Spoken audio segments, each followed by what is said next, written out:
Good evening, everyone, and welcome back for those who attended the first meeting talk as well. I was watching Monty Python the other night when I probably should have been preparing for this, and there was a sketch about the contestants of the game show trying to summarize Marcel Proust in 15 seconds. I'm going to attempt something similar. I'm going to try and explain all of the major complications in watchmaking in the time allowed to me. So I'm going to start, it's ambitious, so I'm going to start with the very simplest watch, a time-only watch. What I'm going to do is, after I finish on each mechanism, I'm just going to allow a small questions and answer session. Like, don't feel obliged to ask questions if you could follow everything that I explained, because there'll be a more general questions and answer at the very end. But I just like I don't want anyone to be completely lost if there's some point I could clear up on a mechanism before I move on to the next mechanism. Okay. Right. Just to start with the time-only watch, we start with the power of the watch, which is provided by a mainspring, which is coiled up inside a barrel.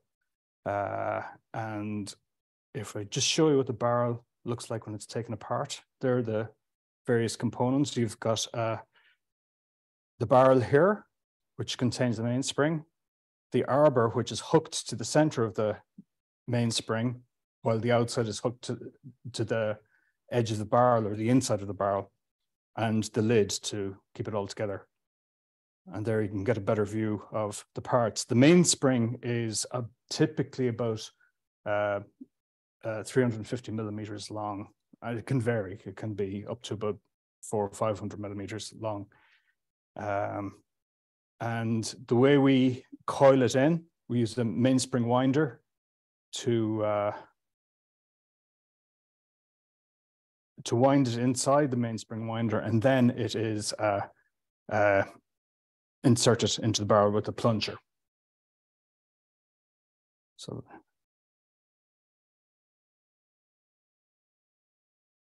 and there it is fully in. Okay, and there you have the mainspring pushed into the barrel. You can see if I just zoom in, you can see the end of it here is hooked to the outside of the barrel. And the interior part is, there's an eye on the end of the hairspring hooked into a little hook on the end of the arbor. When you wind the watch, the arbor turns and it tightens the mainspring around itself. So there it's fully unwound. You can see that the mainspring coils are on the exterior of the barrel. And when it's fully wound, they're all wound tightly around the center with the one tail leading to the outside of the mainspring barrel. So, the mainspring then is the toothed section of the mainspring is gearing into a series of pinions and wheels.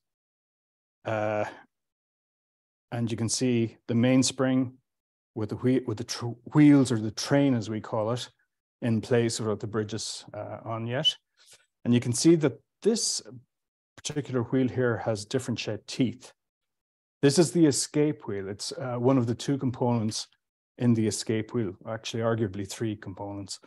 And the teeth are so shaped to engage with the escapement anchor. And you can see both components there. So the teeth, they lock on the outside of the tooth. And during the impulse, the tooth falls onto this inclined surface, which delivers power to the balance, which you'll see in a second. And the escapement, it's an ingenious device because it turns the rotary movement of the train into an oscillating movement of the balance. The balance oscillates back and forth, and the balance is the timekeeping component of every watch. There you can see the balance. So you have the wheel with timing weights in this case, and the balance spring, or hairspring as it's known, which is a coiled hard steel spring. And together, it gives a very precise, it swings back and forth at a very, very precise time. And it is what makes timekeeping, portable timekeeping possible. It has a property called isochronism, which means no matter whether the swing of the balance is large or small, it should have identical timekeeping properties. So you can see how the three elements of the escapement work together. You have the escape wheel, the anchor, and underneath there is a jewel or an impulse pin that engages in the fork of the escapement.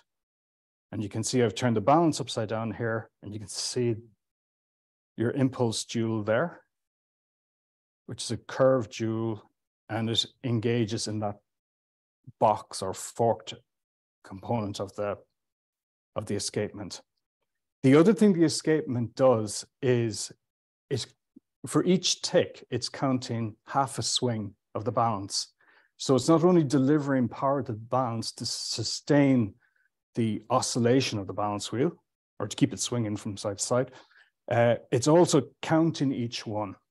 And the gear ratio of the train ensures that the hands go around at the correct speed. So for your minute hand, 1 hour. It's possible in some watches you have different frequencies of balances. We have some that are designed to have a faster frequency, which can give a more stable timekeeping.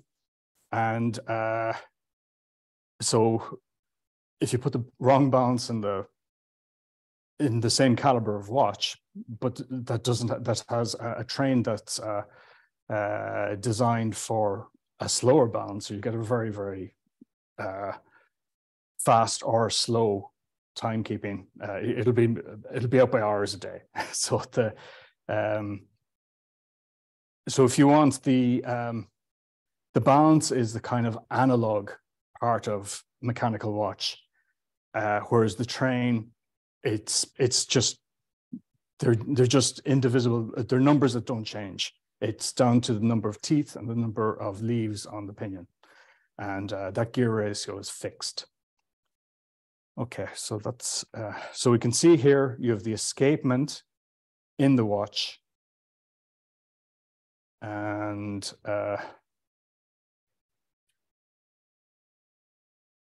here you have the balance. You have the whole thing put together. Okay, and the end of the balance spring is connected to this bridge, so that's your anchor point. This lever here has 2 pins that are protruding down either side of the balance spring, and that is your regulator. And so if you move it away from the anchor point, it effectively shortens the working length of hairspring and makes the watch go faster. And obviously, if you push it towards the anchor point, it makes the effective length longer, slowing it down. Easy to think of. If you have a piece of string with a weight at the end of it, if it's very, very long, it's going to have a very slow period. If it's short, it's going to be much quicker. There you can see, this is an Oileán chronograph with triple calendar, and you can see it is essentially the same thing.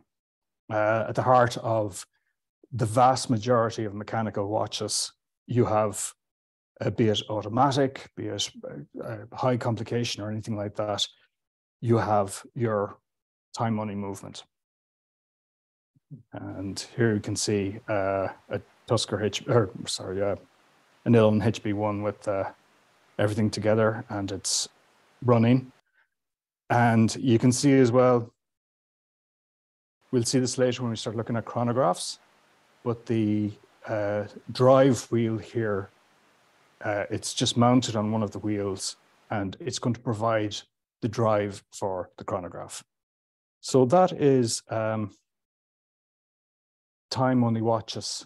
And is everyone clear on it, or does anyone have any questions? Okay. So the next mechanism we'll move on to, I said that this talk would be about complicated watches. I don't really consider a tourbillon to be complicated. They're difficult to make, but it's more of a difficulty rather than a complication. It's essentially a simple mechanism. And it was designed by Abraham Louis Breguet over 200 years ago to address the problem of timekeepers keeping different rates of time in different positions. So because the escapement is asymmetric and because it is affected by gravity in different arm positions, be it the flat positions or the vertical positions, it keeps different rates of time. And a big challenge for watchmakers is to keep those rates as close as possible. It's one of the influences, gravity. There are many, many other influences on timekeeping, but that's one of the challenges we have to address. And the way Breguet addressed it was by taking the three escapement elements that we looked at and mounting them onto this cage. And the cage rotates on most tourbillons once a minute, but it doesn't necessarily have to be once a minute. It could be quicker, it could be slower. So here you can see a tourbillon with a lot of the components taken apart. So you can see it's just a platform or a base plate. And here you have pillars that are screwed into the sides and pillars also for the bridge that's going to go on top. You have the escapement. This is a very compact design of escapement. The anchor doesn't look like an anchor. It's a straight line. This actually is a 90-degree escapement, which seems to contradict its shape, but it's orientated at 90 degrees rather than the straight line. And you can see it there when it's mounted in the cage. So your 90 degrees is formed by the angle from the balance to the escapement to the escape wheel. And there we can see the escapement is just mounted in there. It's very, very light, it's very delicate, which is part of the challenge of making tourbillons. You want to make them as light as possible, because if the cage is stopping and starting 5 times a second, which is the number of ticks you have in an escapement of 18,000 vibrations an hour, then if it's having to stop and accelerate a lot of mass, it's going to take a lot of energy out of the watch, and it's not going to be very efficient. So the tourbillon cages are designed to be as light as possible. Indeed, sometimes they're made out of titanium, but more often they're made out of steel, because you can make them look much nicer when they're steel and highly polished, and it's a much greater challenge to do the same thing with titanium. Okay. This is the top bridge, and you can see that you have a jewel there, a pierced jewel at the top, and the top of the balance staff, or the top of pivot of the balance wheel, goes through there. And the pivot here on top is the pivot that pivots in the bridge that contains the entire assembly inside the watch. And here you can see the tourbillon in the watch with the aforementioned top tourbillon bridge holding everything together. Okay. Now, for it to work, you can see that there is a wheel underneath the bridge here. And if you look very closely, you can see that this is a screw. You've 3 screws, I think, in this case, holding that bridge solid with the main plate. So that wheel does not move. It's the fixed wheel. and it's part of the mechanism for turning the cage. And you can see the finished watch there.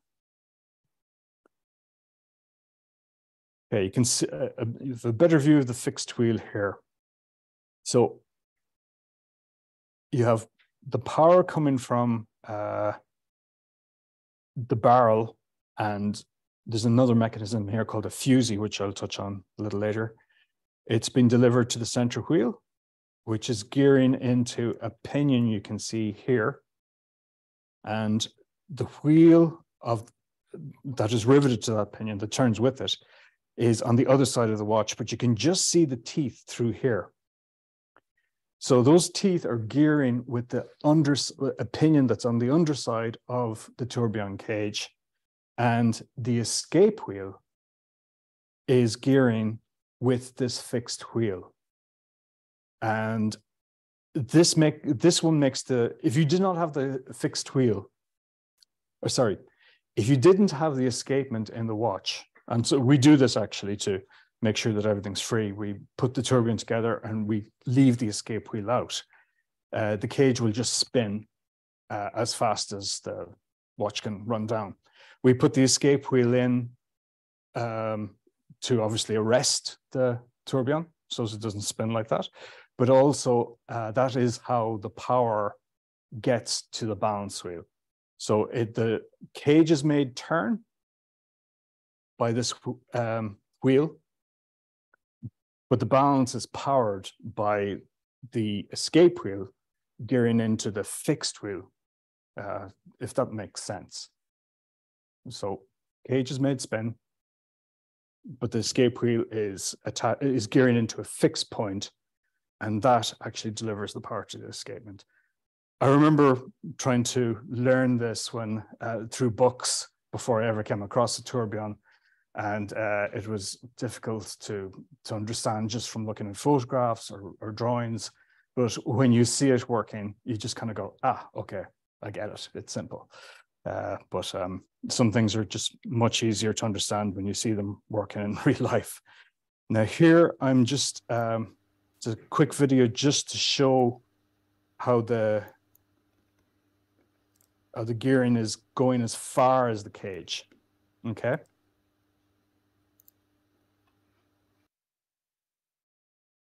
Now, so this is a different tourbillon with a different escapement. It's a spring detent escapement. It's a much finer escapement. It's an awful lot more delicate. Instead of having an anchor, you have a single jewel here on a lever with a very, very thin spring made out of steel there, and another very thin spring here made out of gold. I won't go into the function of this particular escapement. It's just suffice to say it's in marine chronometers. It's designed for exceptionally high timekeeping properties.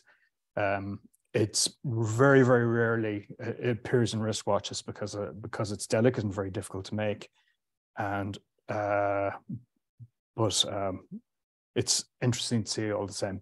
With escapements, there are volumes of books written on escapements alone. There's so many different types, and there's an awful lot of very complicated geometry going on there. So actually, I'm talking to engineers, so it's not that complicated. Okay, here's another view of the same cage with the top bridge on, but the balance isn't in yet. You can see here as well, I said that the cage needs to be as light as possible, and yet we've put a big lump of gold here on the other side. And the purpose of that is as a counterbalance to this. It's opposite the escapement, and it's to poise the cage so as it's got equal weight, so that when the tourbillon is on its side, if you had an overweight on one side, when the overweight is on, as the cage rotates, when the overweight is on one side, it would be accelerating. You'd be getting too much power to the balance. And on the way back up, it would be decelerating. If it's completely poised, it negates that problem, and the extra weight makes it worthwhile. You know, it's a worthwhile compromise. That's that cage fully put together, and a lot of people argue that tourbillons there's no point to tourbillons anymore. They addressed a problem that existed back in the time of Breguet, but we've managed to address timekeeping issues by other means, which is true. But they're really sought after by collectors because of their beauty and because of the artistry. And you can see a lot of unnecessary work went into making this as beautiful as possible, such as the tapered and rounded arms that are polished to a very high degree by hand, and the flat polishing on all the different surfaces.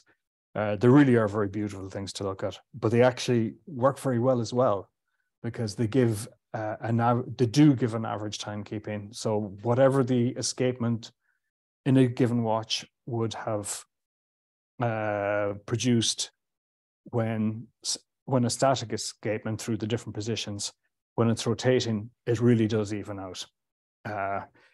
But I argue that if as much time and investment had gone into developing tourbillons as static escapements, you'd see an appreciable difference. But there isn't a point really, because I think we reach sufficient performance with static escapements, particularly with advanced materials and everything like we use now. It's the same tourbillon in that again, and I just wanted to show this so as you can see, you know, visualize what a tourbillon is like working. So you can see the balance is oscillating back and forth, but the tourbillon is making those stop-start rotations all in the one direction. So it is rotating your balance and giving you your, it's averaging out the time. Okay, I'll just show that very briefly again.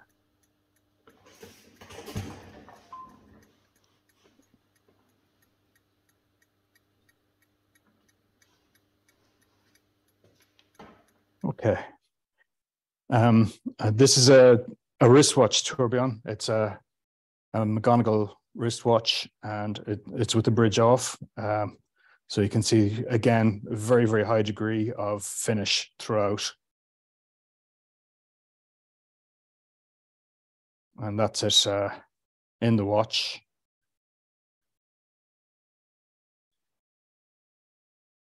And there is the front and back of the watch.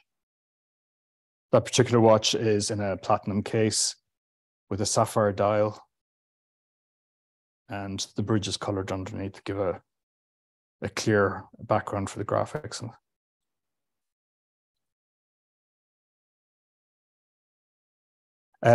Just before I get off tourbillons, I'd just like to talk about this mechanism as well. This is called a fusee mechanism. When you wind a spring, I'm sure you can appreciate that when it has a small amount of wind in it, you've got very low power.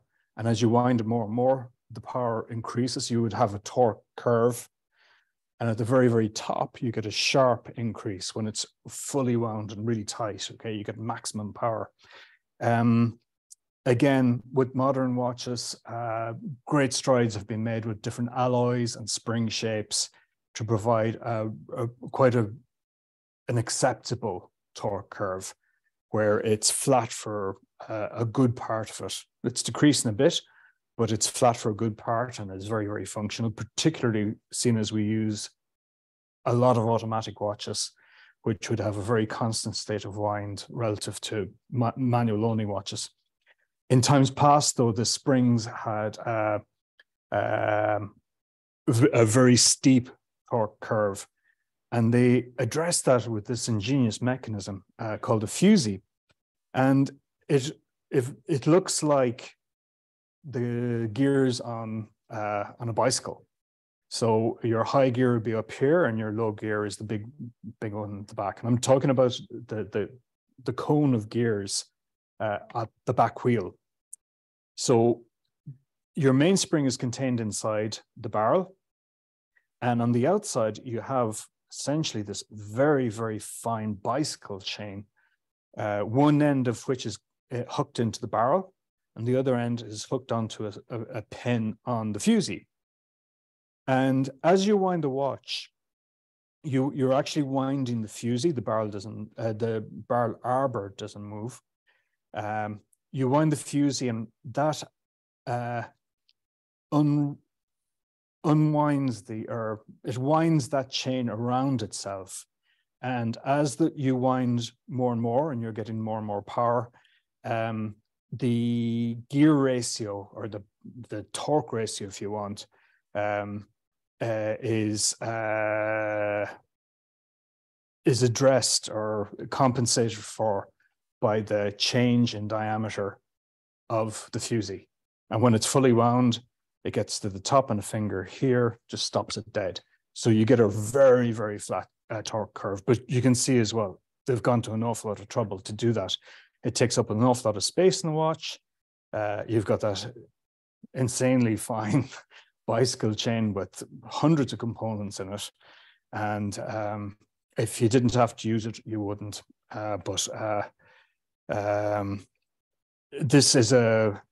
This watch is maybe 120 years old, and they really, really needed it then to power a very fine tourbillon. So, and you can see the chain unspun there.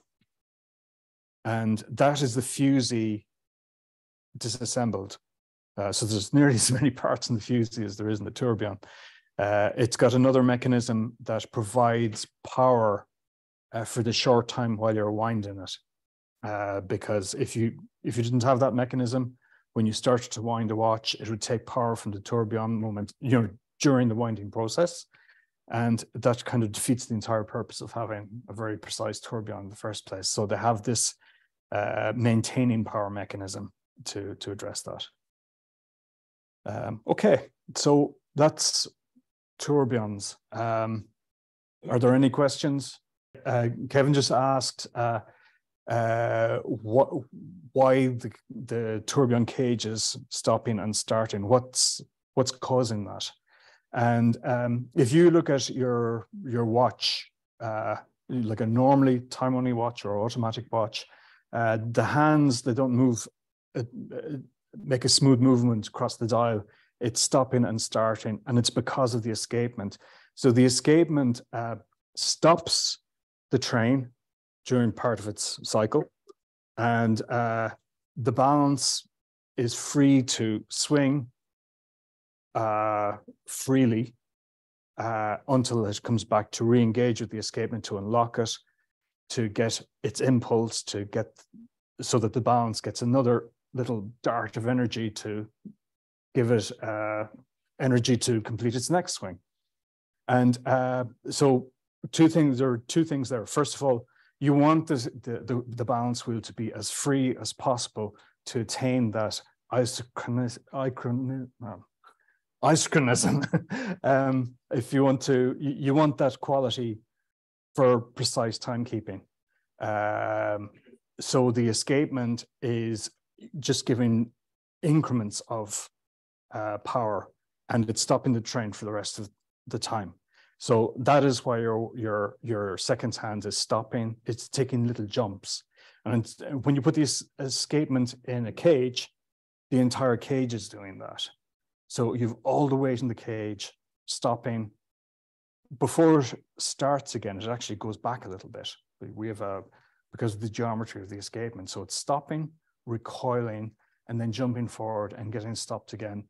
And it's actually pretty violent for the cage. So you want to keep those masses as low as possible.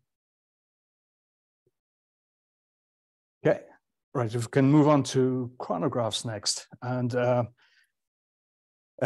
this is the Oileán HB1, which has a chronograph mechanism as well as a calendar mechanism. But we're just going to concentrate on the chronograph mechanism, which you can see through the back there. And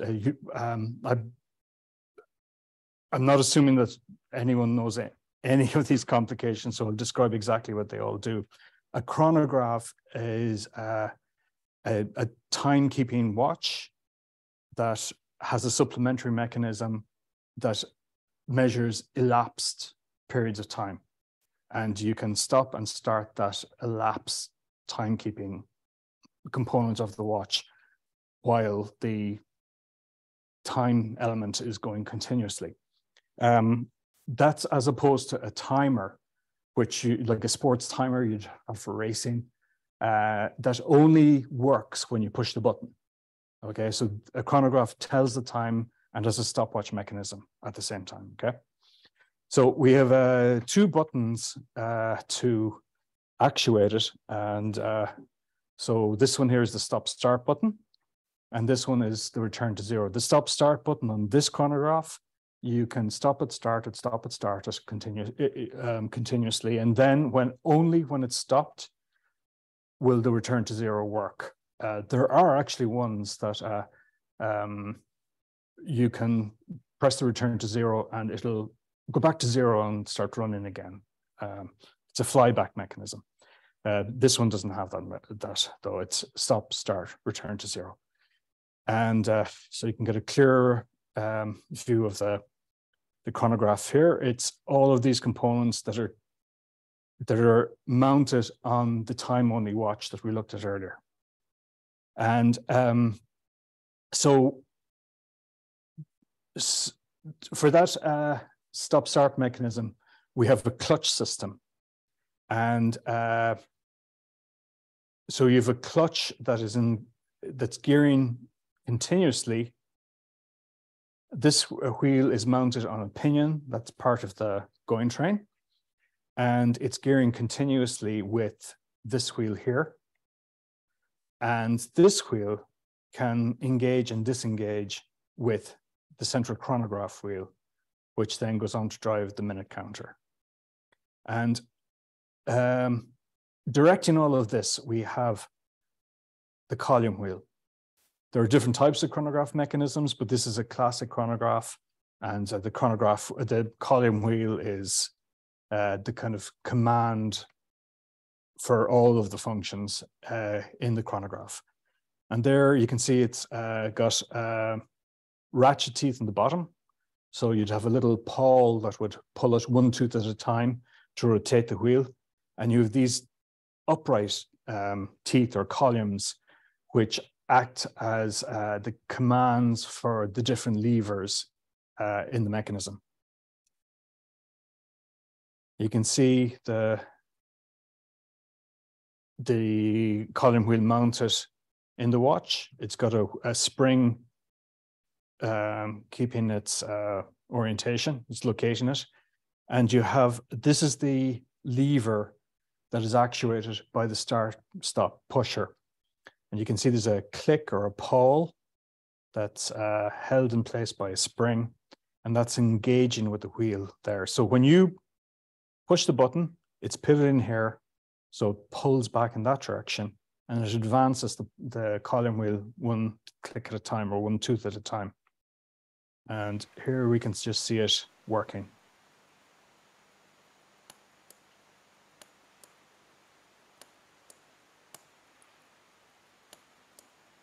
Okay.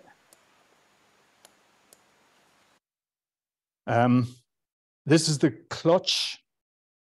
You can see it this is out of a pocket watch, and it's a free spinning wheel mounted on a lever that pivots at this end, and that end kind of corresponds to the center of the wheel it's gearing with.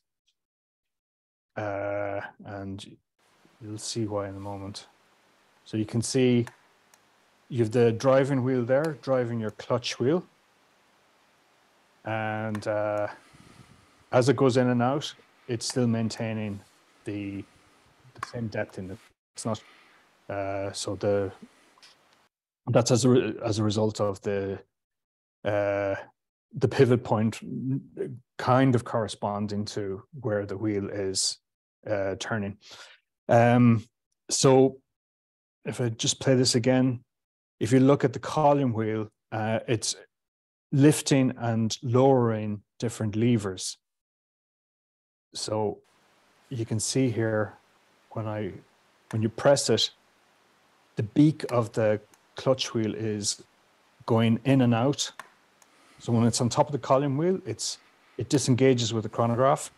When you press it again, it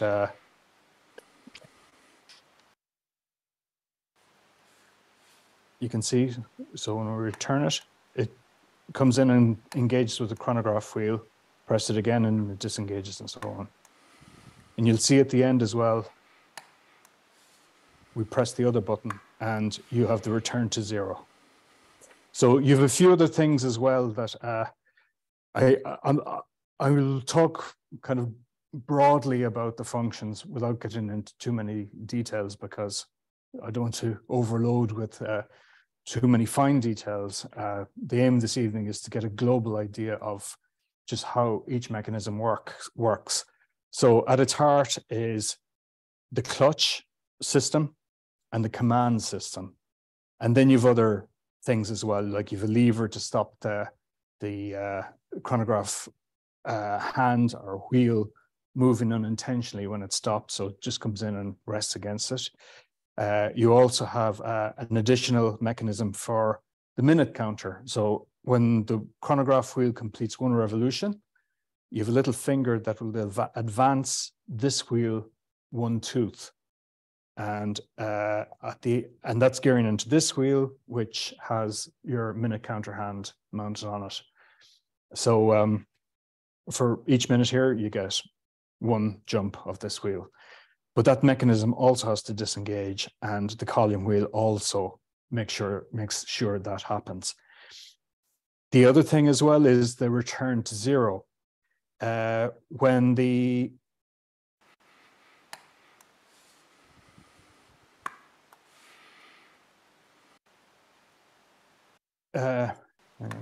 in this position here, your hammer or your return to 0 is on top of the column. And so if you push this button, it can't go down because the column wheel is blocking its way. Whereas if you advance to, if you push it 1 more time, you're now in the stop position. So the chronograph is disengaged here. The sliding gear is pulled out of the way. The brake is stopping the chronograph wheel from turning accidentally. And you now have a gap that the hammer can go into. So when I press the return to 0 button, it clicks into position and it zeros the seconds and minute hand. And okay, the way it zeros the chronograph hands is the hammer, when it comes down, it hits this heart-shaped piece. So if it hits the heart, this is rotating with the wheel. And if one of the high surfaces is in line with the hammer, the wheel will rotate until it gets to the lowest possible point under the influence of a spring. And so be it on this side or this side, it'll always end up with this surface here, the lowest point closest to the center of the axis of the chronograph hand or wheel. That will always end up flat against the hammer. So does that make sense? All right, and that is your return to 0 mechanism. So you can see the functions here with hands. This is your minute counter here. So I'm just doing stop start and pushing this button for the return to 0. Okay. We have an hour counter here as well, but I won't go into that.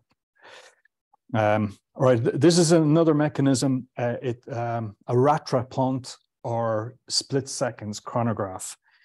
So these 2 hands, they're both chronograph hands. They both make a rotation of the dial once a minute, but one of the hands you can stop independently. And the idea is, if you're, you could be timing a few runners passing a point or a finish line, and you can stop it for the first one, take a reading while the other one continues on. You press it again, it catches up. You can stop it again and take another reading. And you can do that as many times as you like without stopping the chronograph. So you're just stopping the chronograph seconds hand, okay? And it's quite an elegant mechanism. So you can see here you have a little pincers that grabs this wheel on the outside. And so when you push a button, you rotate this square. It kind of works like the column wheel. So when the pincer is on the low part of the square, it closes, and on the high part, so it would turn 90 degrees, and the high part, those points would push the pincer open and release the wheel. So when the wheel is grabbed, the rattrapunter, the split seconds hand, is stopped. And there is a little lever here under the influence of a spring. When it's released, you have another heart piece, which you can't see very clearly here, but I'll show you in other photographs. That makes it catch up with the other chronograph hand. Okay. There's actually a column wheel there, but it's hidden underneath this. You can just see the sides of it there. This is the chronograph, your conventional chronograph wheel, with your heart piece for its return to zero, but it's got an additional heart piece on top. And that is to work with the split seconds chronograph wheel. And that's a very long and very fine axe. And on this watch, which again is about 120 years old, that was made by hand. So very, very difficult to do. Here I'm putting them together. You can see the little arm. There's a jewel there that rests against the heart piece. And here you can see again a side view that's the chronograph's heart piece for its return to zero, and that is the small little heart piece that's pushed onto the end of this tube that turns with the chronograph wheel, and that's the jeweled lever that is pressed against it to keep the two of them together when it's not held by the pincers. And that's the pincers on its own. Okay. This is another mechanism with the chronograph on the dial side, but you can actually see because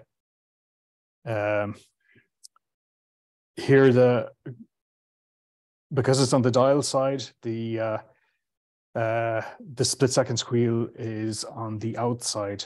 It's a sturdier wheel. It's not as delicate as the split seconds mechanism that's mounted on the back.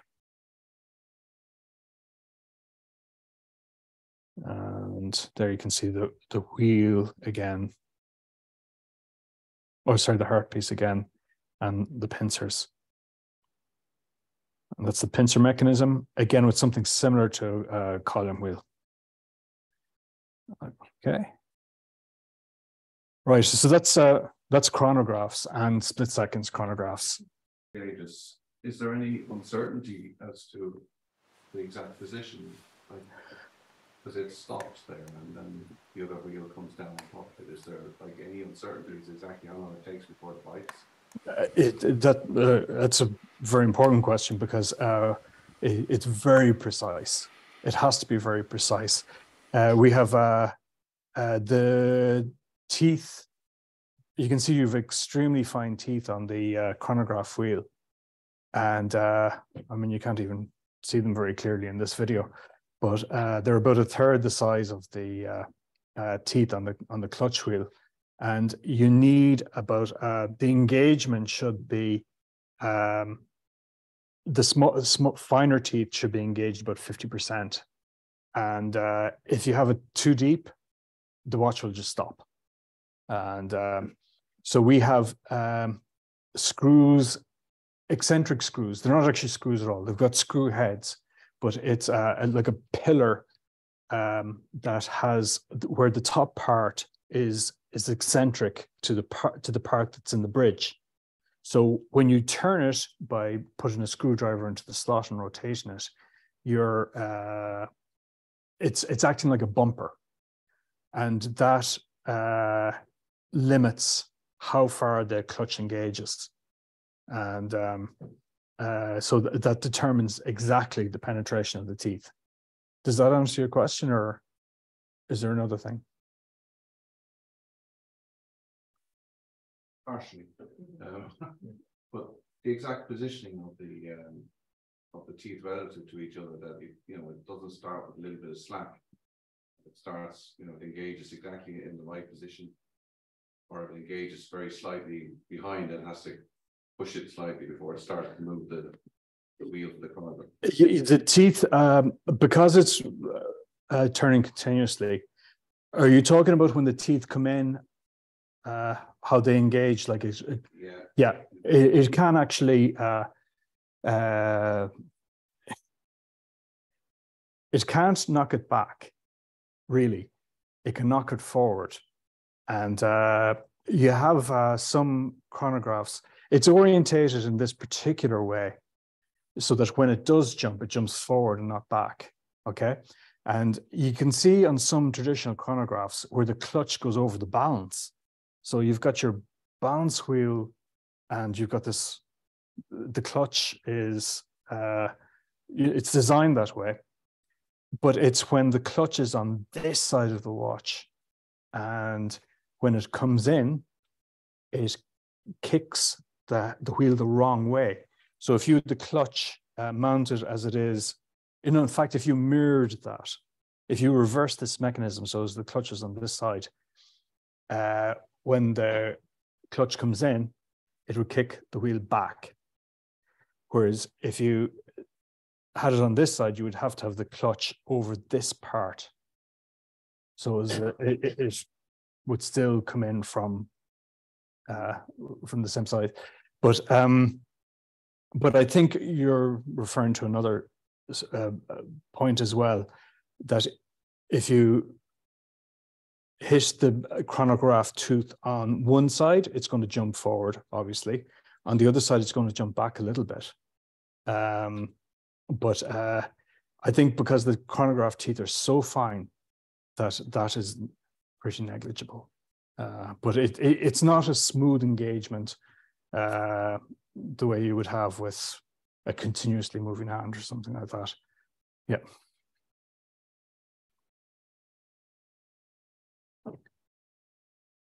I think you said when switching between the two modes that the watch can run in, that the hands can catch back up.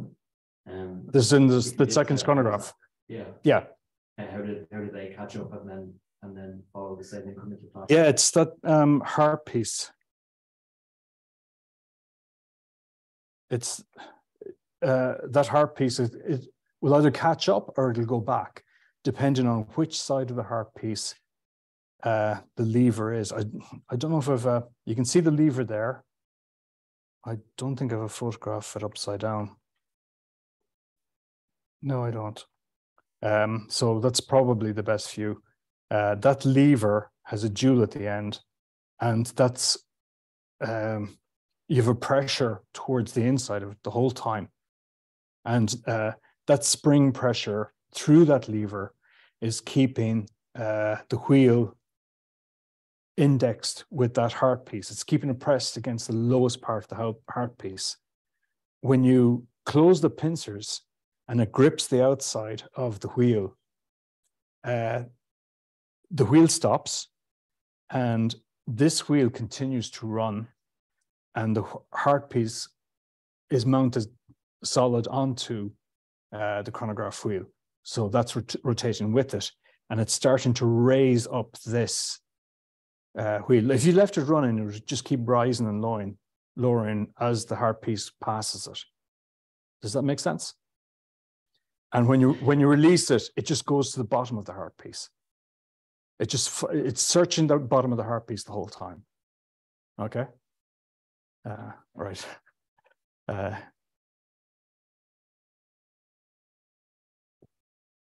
Okay. And we're moving on to minute repeaters. No, these are a lot more difficult to understand.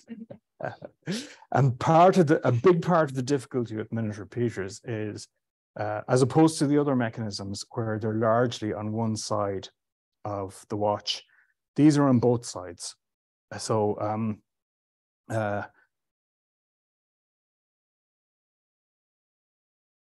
oh, sorry, that image is out of sequence. I'll do perpetual calendars first, okay? So a perpetual calendar is a calendar that reads hours, the date of the month, months, and it accounts for the length of each month.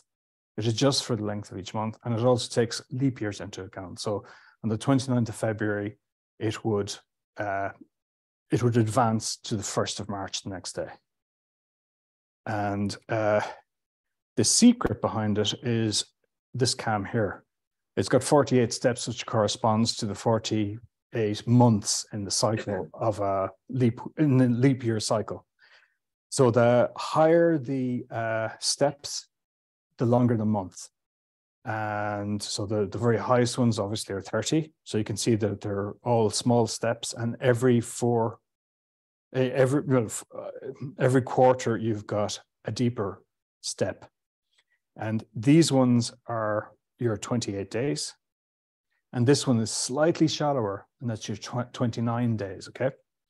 So you have this lever that, the big lever, I think it's called, in French it's called that, so I think it's called the same in English. That when it's resting against that the whole time, and when it's moved, hang on, I think of a better.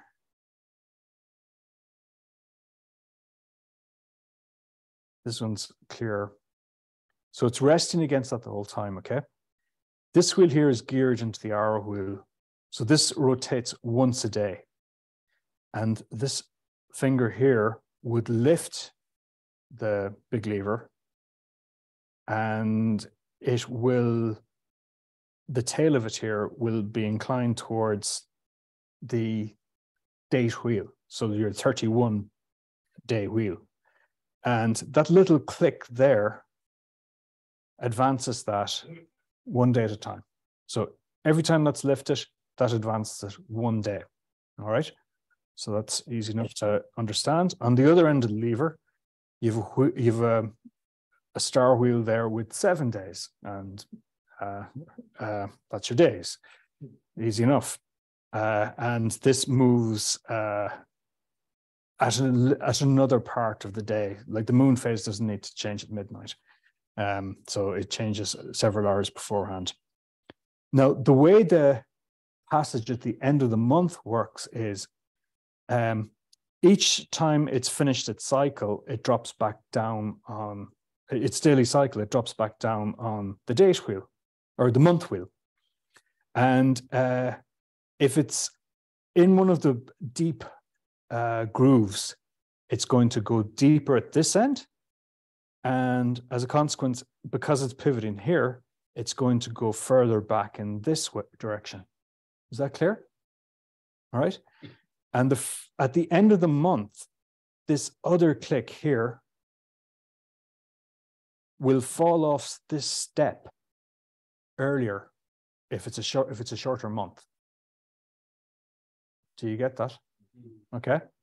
So when it's lifted for the next day, this will start pushing the 31-day wheel before this one does. This is the one that gives the push at the end of the month rather than that one.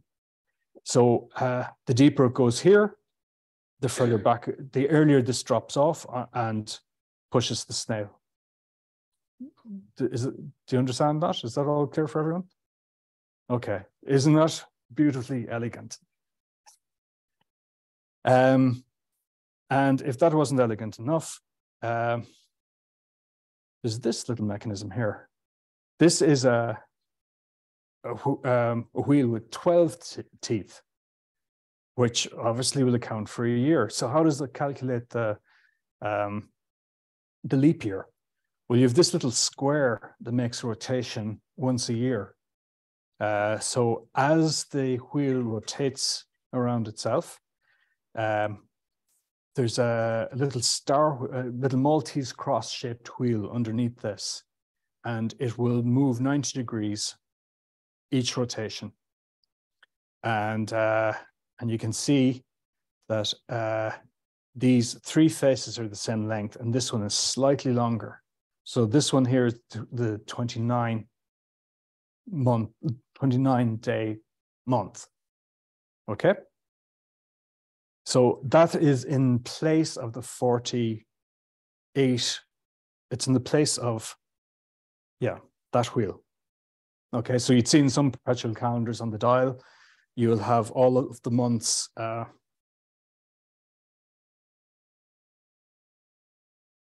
Oh shit, this one has it doesn't have the 48 wheel, it has the 12. It would have all of the months compressed on a sector of the dial. You know, you'd have maybe the months, only some of them written in, and then they're written in sideways because you have to squeeze 48 months in it. But for clear legibility, it's nicer if there's just 12 months in the dial. And this makes that possible. You can see here's an exploded diagram. This is from a Finnish watchmaker, Marko Mäkinen. And you can see you have your star wheel. You've got it's got 12 teeth. You've got your 12-month cam there. And then you've got this small little February cam that rotates once a year. You have that finger that is attached to the main plate, essentially doesn't move. And you have this Maltese cross that is, it's moving with this square. And as the entire assembly rotates once a year and past that tooth, this engages with the finger and it advances 90 degrees, or it turns that 90 degrees. Okay. And that really is the heart of a perpetual calendar. It's one of my favorite complications because I think it's elegant. It's also extremely functional. Okay, any questions on perpetual calendars?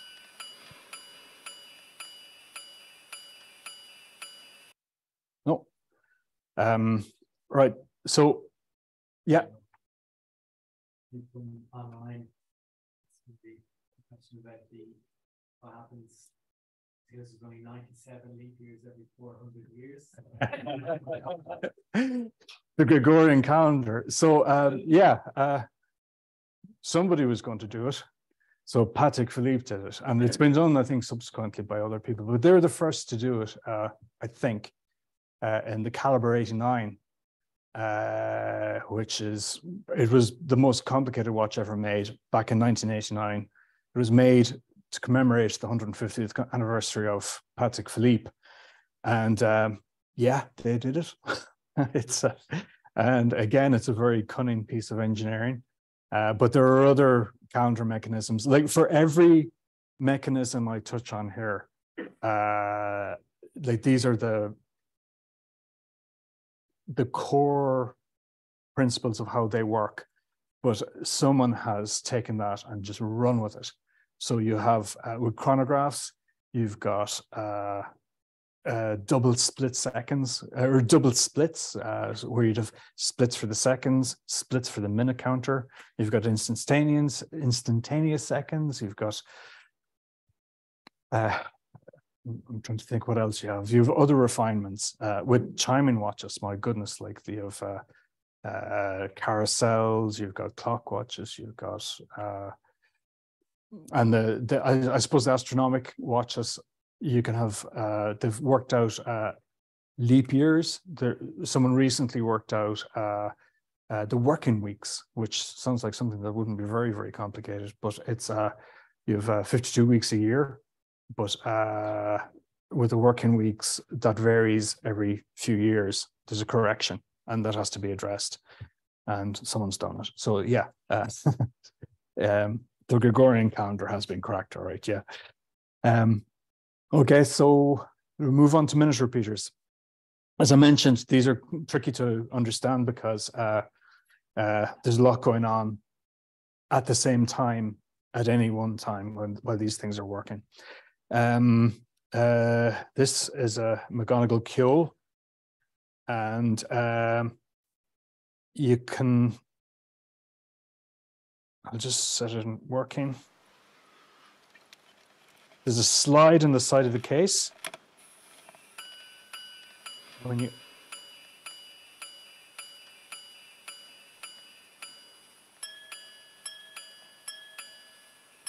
I don't know how.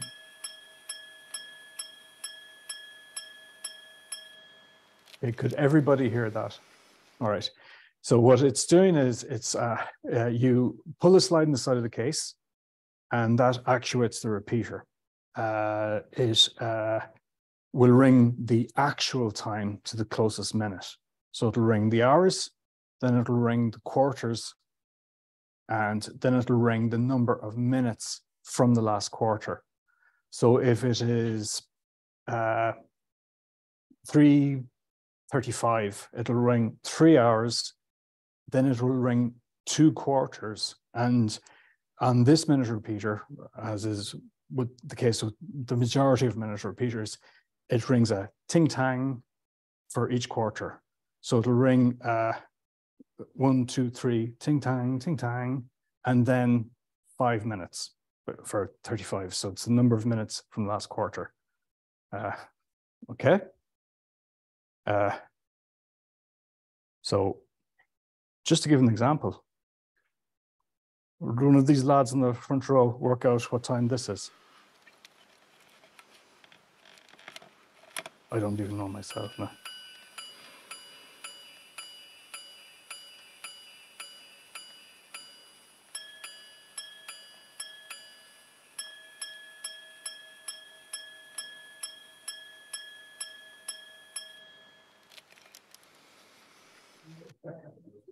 Okay, it's 12:58 or 12:57. I make it okay. So it's ringing the hours, 3 quarters, and then there, I counted 13 minutes. So yeah, okay. Right. So so the hammers, these 2 hammers here, they're striking 2 gongs of 2 different tones that are screwed to the periphery of the movement, okay? And they're the gongs. It's hardened metal, and it has to be very, very hard to get a nice crystalline sound. And it's very, it's a whole, some companies have gotten university research laboratories working on the sound and the volume to get as much volume and as much, that lovely crystalline note, which is it's several different notes, in fact. So a lot of effort goes into just getting a good sound out of a minute repeater. It's not straightforward. Even the design of the case the case acts as a resonator, and the material of the case will have an effect, but also the construction of the case. And if you have a watch that is water resistant, as the Kjol is, that also dampens the sound. So that presents a challenge. Like, you have to really, work much harder to get the same quality of sound and the same volume. So you can see the hammers there. They're, again, watches of these quality, like, they're beautifully finished. That's a mirror finish. So it's beautifully beveled, and it's polished on a tin block with diamond paste to get that effect. Also on this side here, when you arm the tourbillon, or you actuate the minute repeater, you're not just starting it, you're winding it. So you have to, there's quite a long travel on the slide, and that is to power the minute repeater. So you're only powering it for a maximum of about 14 seconds, 14 or 15 seconds, which is about the time it takes to ring the maximum number of strikes on the minute repeater. Sorry, that's about 18 seconds. I haven't done one in a while. But the power, you remember the mainspring bar we looked at in the time-only watch? This is a miniature version of that, and it's only for the repeater. It's underneath that bridge there. You can see that the this spring here actually helps to just stop it and stop it from rotating when it's winding. So when it's wound, it's only the center that rotates, coiling the mainspring around it. And then when you release the repeater, it discharges through the racks to lift the levers that lift the hammers that make the sound. Okay, that's it in an essence, in a nutshell, what its aims are. How it achieves it now, we'll just look at it. Okay, you can see the sliding mechanism here. So it slides from here. You can see the extremity of the slide. So this is the leading edge of the slide, and it goes as far as there. I don't know what that is, about 30 degrees or something like that. And there's a recoil spring there to make it go back to its original position. That slide is engaging with a little tail there. It's the tail of a lever. And that, in turn, it's quite a long lever, so it's gearing into a pinion that's on the underside of here, on the other side of the plate. Right. That's a closer look at the slide. That also, you have a water-resistant sealing built into that chamber there to, you know, it's tricky enough making watches water-resistant. When it's a minute repeater with all of that movement, it's more challenging again. Right, this is the lever, and that's the tail that we looked at earlier on. So it's pivoting at this point here, and you can see the teeth there, and they're gearing into a pinion that you can't really see in this photograph, but it's you can imagine where it is, and that's turning this square and everything that's mounted on it. Okay, so when you rotate it this way, these parts engage downwards, okay, and winds the pinion. And it's limited by this wheel here. This wheel is a 12-pointed wheel, so it's a 12-star wheel, so for 12 hours in a repeater cycle. And underneath that, you have a stepped cam, you know, so a step for each tooth on the star wheel. And the deeper it is, the further this rack will go. And so it'll wind it more, and it will register more hours. I'll just show you that in the next one, so you can see it more clearly here. It's pivoting here. It's rotating in this direction. So it's, the tail here is rotating anti-clockwise, okay? And as it goes in this direction, it's turning this gear, and the spring that powers the repeater is on the other side of the watch, but it's also on this axis. All right. So as this turns, it's winding up the spring for the repeater, which is going to give it its power to, when you release everything, to chime. All right. So here it's on the second step, the second furthest from the center. So that's for 2 o'clock. All right. And I would just go to the next one. You can see that here it's down at 12 o'clock, and all of the teeth have gone past this little lever here. Now, these levers are really very small. They're smaller than the head of a match, and it's amazing, but those levers actually lift the hammers. When if I just go back to the first one,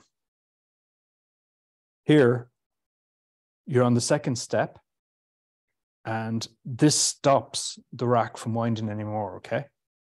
So that's the limit of how far it'll wind. And you can see 2 teeth have passed this little lever, okay? And when you release it, those 2 teeth start winding in an anti-clockwise direction, and they lift this surface, which in turn, this surface engages with, that's a pin, which is pushed in friction tight into the hammer. And that is what lifts the hammer.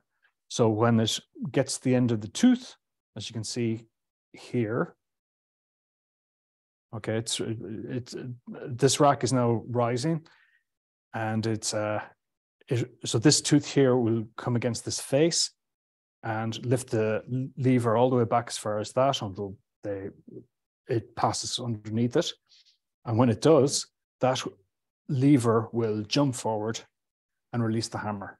And the hammer will fall under the pressure of a spring, hit the gong, make the sound. Does that make sense? Okay. And so that's how your R's are sounded. It's how they're registered, it's how they're powered, and it's how they sound. Okay? But that's just the R's. There's more. And so you can see the 12 R's, all of the teeth have passed the lever. So like when you release the rack, it's going to sound every single one of the teeth, so all 12. Okay? There's an additional mechanism because if you wind it only halfway, say you wind it about halfway and you release it, it wouldn't give the right time, right? There's a mechanism that ensures that not only does it, you have to put pressure against the hour cam, and it lifts another lever, and that allows everything to drop and for the repeater to start. And if you don't push it far enough, it won't sound. You'll just hear it. You'll hear the buzzing mechanism, the control mechanism for controlling the speed. You'll hear it buzzing away, but no sound. And that mechanism is called the all or nothing piece, which kind of says what it does. Okay, so we also have the quarters. And the quarters and the minutes they take their information. The sound comes from these racks, okay?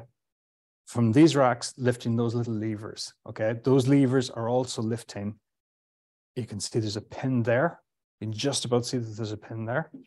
That's lifting a hammer, all right? So you've a pin here and you've a pin there. They're the hammer pins coming from the other side of the watch right through to engage with this mechanism. And when the repeater is fully wound and the all or nothing piece releases everything to allow the striking to occur, these two racks fall on two cams here in the center. This cam here has 4 arms with 15 steps. So that's your, yes, 14 steps, yeah. It's the steps corresponding to the number of minutes. So the first one doesn't make a sound at all because after the quarters have sounded, you don't have any minutes. You just have a quarter is 15, right? Or at the hour, you just want the hour to strike and nothing else, all right? So at the top, you don't have any striking. And at the bottom, you'll get 14 minutes. And then the next one, this step will be in line with the bottom tail of the rack. So you'll get the next quarter and no minutes. On the underside, you have a cam with 4 steps, and they're your quarters. So you have your quarters and your minutes here in the center. You have your quarter rack here underneath, and your minute rack here on top. And you can see the 2 racks out, okay? So this one here on the underside is the quarter. You can't see the teeth there, but like you have 2 sets of 3 teeth. The maximum number of quarters you're going to have sounding on this type of repeater is 3 for a quarter to the hour, all right? And then you have the minutes on top. So when the quarters have finished, this hook here gathers up. When the quarters finish, this finger here will come down and engage the teeth at the back and start to lift the minutes, not before. So you're never going to get the minutes and the quarters sounding together. So does that make sense? So it's a little hard to visualize from a photograph, but it's just suffice to say, there's a mechanism there to ensure that there's a separation between when the hours strike, when the quarters strike, and when the minutes strike. Okay. And there's the center again. Again, there are securities to make sure that you don't get overlapping striking, you know, with the quarters and the minutes and that sort of thing. But I think there's enough there already to understand without going into the finer details. Okay, you can see, I don't have a very good picture of the racks actually dropping, but you can see through the dial here in the video that I'm just about to show you, the racks, when it's wound, the racks will drop and then you have the chiming.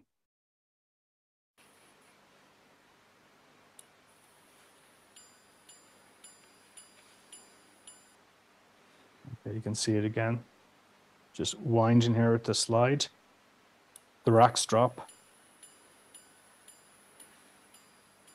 So it's very, very hard to see. I'm sorry, I have loads of stills of repeaters, but when I was trying to put everything together for this, I didn't have any video of the racks dropping and then coming back up again.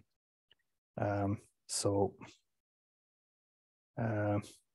that's the essence of how minute repeaters work. They're very complicated mechanisms. And to be honest, I think I'd made about 2 or 3, made them before I started to understand really what was going on. I had someone beside me just kind of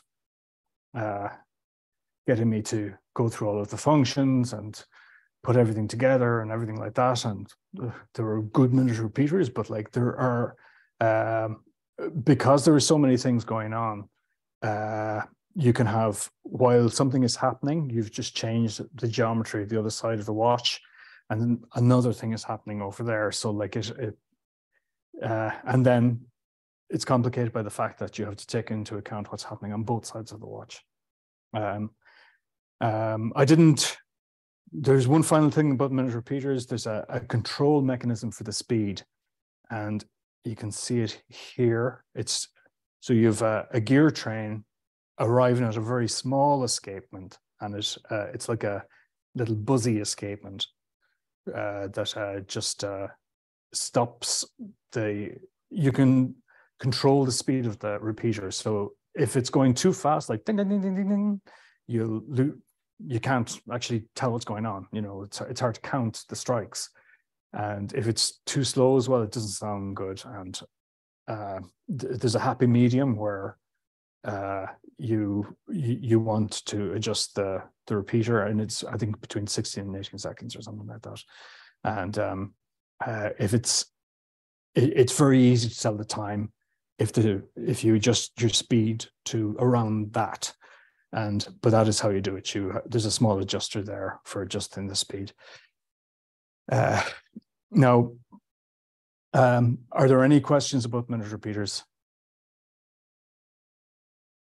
Or was that coherent?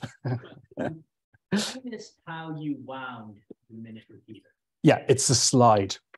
The slide on the side of the case, when you're pushing that, you can hear a clicking motion, and that is your wind. Now you have Grand Sonneries or clock watches, and they have a separate barrel, so that when you're winding the watch, when you wind in the opposite direction, or when you turn the crown in the opposite direction, that's winding a second barrel, and they're powered, like they're passive. So like it will chime the time as it passes the hours or the quarters without you intervening at all.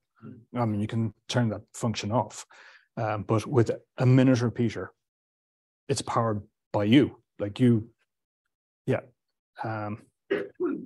So just finally, this is a grand complication. So it combines, well, actually, this particular one doesn't have a perpetual calendar, but it's only perpetual calendars, as you saw, are normally mounted on a module, which could also be added onto this, and has been added onto this movement. But it is a minute repeater with split seconds chronograph. And once you add a perpetual calendar, you've got your 3 principal complications combined in one watch, and that makes it a grand complication. And it's there are just other views, but that's the minute repeater on this one, the underdial minute repeater mechanism.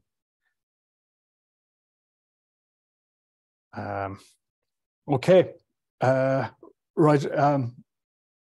Are there any questions after all of that? If there's any questions, I can ask him. Just wait for that.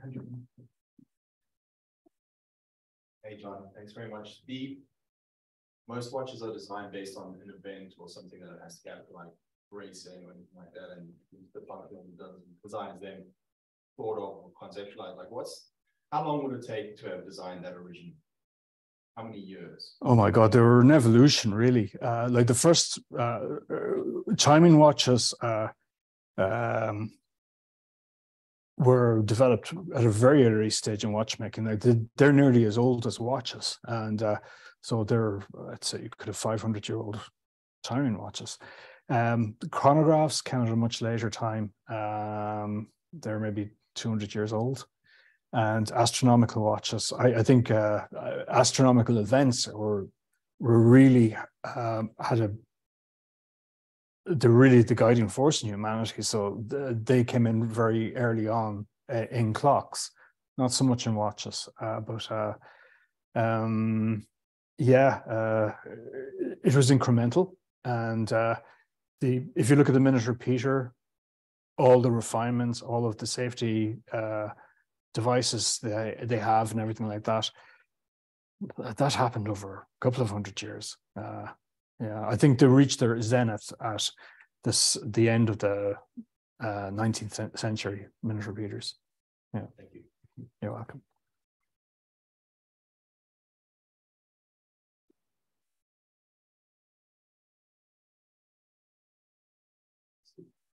Thanks very much, John. So I have an easy question for you, I think.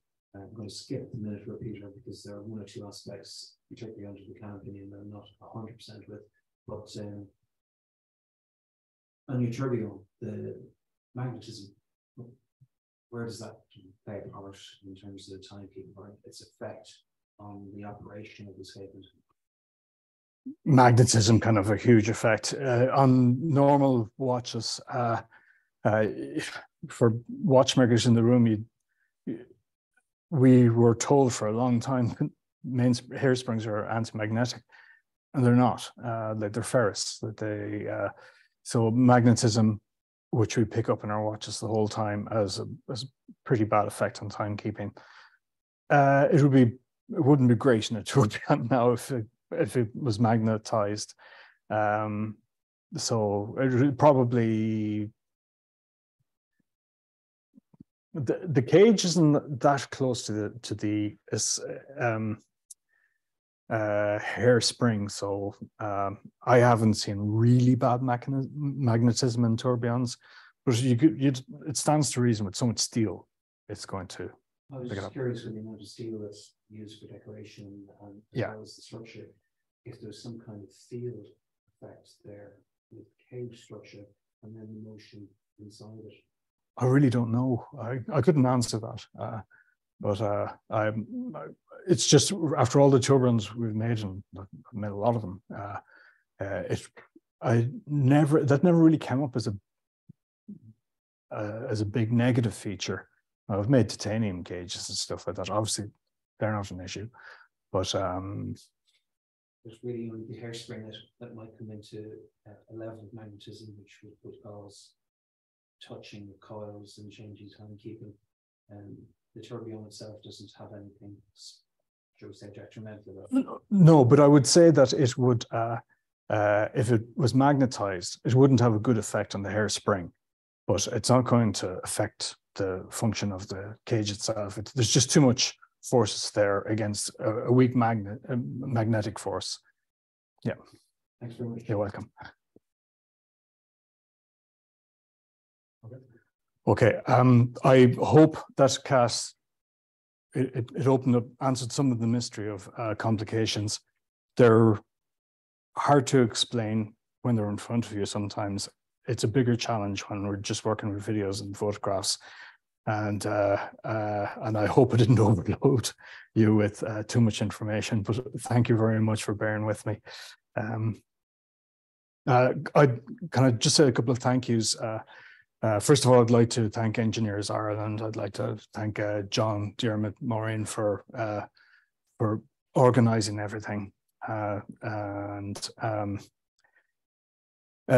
was provided with images by a number of different people. I'd like to thank Peter Speak of images from Christophe Clare. And over the couple of talks, I've had an enormous amount of help from Graham Houghton, who has done all of my CAD work, and I know he's watching this from the Czech Republic. Hi, Graham. And I also had my little helpers, Helen and her partner, Bank, helping with images in the workshop. It's tricky to kind of get this stuff, and they have to put up with an awful lot of patience of me setting stuff up and then looking at everything and saying, no, it's all rubbish, we have to do it again. And so thank you. But since I was last here, I've some sad news in that the director, one of the former directors of the Irish Swiss Institute of Horology, Brendan O'Brien, sadly passed away. And it would be remiss of me not to say anything about him. He was an incredible man who had cast a very long shadow, set a very high standard for all of us who passed through the Institute. I mentioned the last time that I thought that the closing of the Institute was an awful loss to watchmaking in the country, but just skills in general in the country. There are very, very valuable skills that are very transferable. But one of the things that made the college such a great standard bearer was men like Brendan O'Brien, and I'd like to pay tribute to him and send my condolences to his family. He was an amazing man, an amazing watchmaker. So thank you very much, everybody.